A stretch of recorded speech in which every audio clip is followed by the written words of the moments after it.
కడప జిల్లా జమ్మలమడుగులో ఘోర ప్రమాదం. పడిపోయిన ఇల్లు, శిథిలాల కింద ఇరుక్కుపోయిన మహిళ. సహాయ చర్యలు చేపట్టిన పోలీసులు, స్థానికులు. జేసీబీల సహాయంతో శిథిలాలను తొలగిస్తున్న పోలీసులు.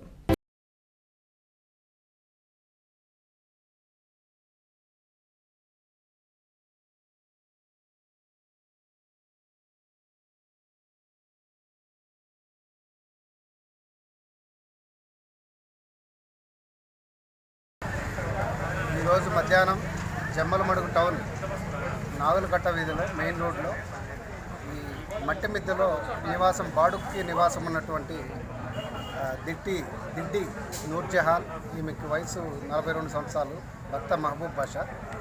వీళ్ళు మగ్గం నేర్చుకుంటూ జీవనము. అయితే ఈమెకి పెళ్ళైన తర్వాత 3 అమ్మాయిలు ఉన్నారు. 3 కూడా పెళ్లి కాని పిల్లలు, అందరూ కూడా చదువుకుంటున్నారు.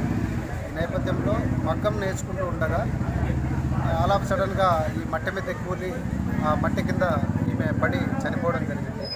ఇమ్మీడియట్గా సమాచారం అందిన వెంటనే ఇమ్మీడియట్గా మేము ఇక్కడికి హుటాహుటినే రాబడి ఇమ్మీడియట్గా జేసీబీ వాటి సహాయంతో రెస్క్యూ ఆపరేషన్ చేశాము.